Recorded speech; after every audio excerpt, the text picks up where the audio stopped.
as dificuldades que nós temos, né, para poder a gente fazer o estudo da Bíblia, entender a Bíblia.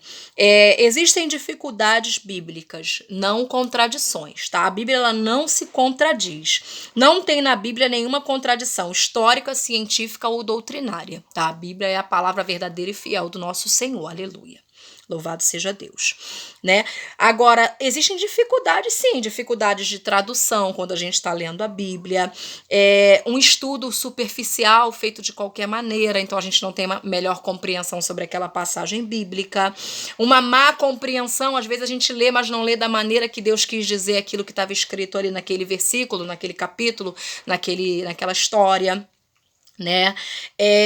A nossa incapacidade humana, né? Às vezes a gente lê, a Bíblia diz na Bandara Subcantarás de Filipe e o etíope eunuco, e ele estava ali e Filipe chegou para ele e falou assim, isso está em Atos dos Apóstolos, se eu não me engano, falou para ele assim, entendes tu que tu lê? Aí ele disse assim, como é que eu posso entender se ninguém me ensinar?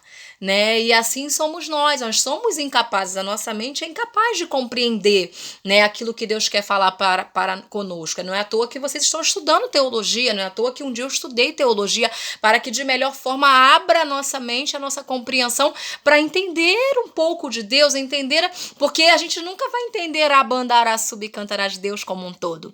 Não pensa que a irmã Rose, porque está ministrando a aula de teologia, ela é expert em tudo que está ali dentro da palavra, que a irmã Rosa sabe de tudo. Não, a gente nunca sabe tudo. A gente nunca entende por completo, a não ser aquilo que o papai, que o Senhor quiser revelar pra gente. Aquilo que ele revela pra mim, eu compartilho com vocês, compartilho com outrem, mas nem tudo eu sei, nem tudo eu tenho explicações, porque tem coisas que Deus não quer revelar, nem para Arabandara Subcantarás, nem para mim, nem para você. E a Bíblia diz que aquilo que nosso olho não viu, que o nosso ouvido não ouviu, que não subiu ao nosso coração, é isso que Deus preparou pra gente. Então tem muitos outros mistérios, tem muitas outras revelações, muitas outras coisas que Deus ele não vai revelar pra gente, ou vai revelar numa medida, né, aos poucos, né, para a gente, tá bom? Então existe a incapacidade humana da gente entender aquilo que está escrito.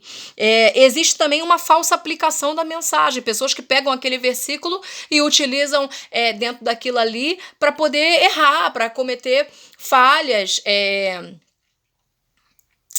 tem tanta coisa, agora não me vem na cabeça, mas tem muita coisa que as pessoas pegam aquele versículo e interpretam de uma maneira errada, né? Tem religiões que são fundamentadas dentro daquilo ali. Eu não quero entrar muito em detalhes para não falar da religião do alheio. A gente não está aqui para falar da religião de ninguém e nem das próprias denominações, né, que existem dentro do evangelho, dentro do cristianismo. Eu não estou aqui para isso, é antiético, a gente aprende teologia que a gente não deve fazer isso. Mas existem muitas coisas que as pessoas pegam um versículo da Bíblia e como um todo, elas vão, né, interpretar da mesma maneira.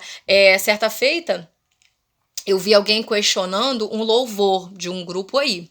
E esse louvor, as pessoas diziam que estava fundamentado, está fundamentado dentro daquela passagem lá, e não estava dentro daquela passagem da Bíblia.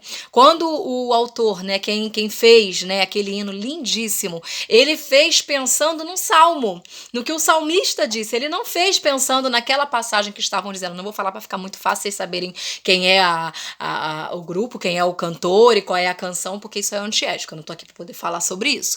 Mas, certa feita, geraram uma polêmica, isso foi caso de ser levado até para os púlpitos, não, tá errado, esse louvor não devia ter tido essa interpretação, mas a interpretação daquela pessoa que fez o hino não foi baseado naquela passagem que cita esse versículo, mas foi baseado em um salmo, e aí você, com o seu olhar voltado para o salmo, você vai entender o que aquele cantor quis dizer com aquele hino tão lindo, né? Então, assim, uma má aplicação, né, de um versículo pode gerar alguns transtornos, né? Então a Bíblia por si só ela não se contradiz, mas dependendo de quem está lendo acontece alguns às vezes a gente pifa, né? Como ser humano a gente falha, a gente interpreta errado a Sagrada Escritura, mas ela em si não tem nada de errado nela, não há erro nela, não há falha, tá? Ela é verdadeira, é isso que a gente está falando aqui, a veracidade da palavra de Deus.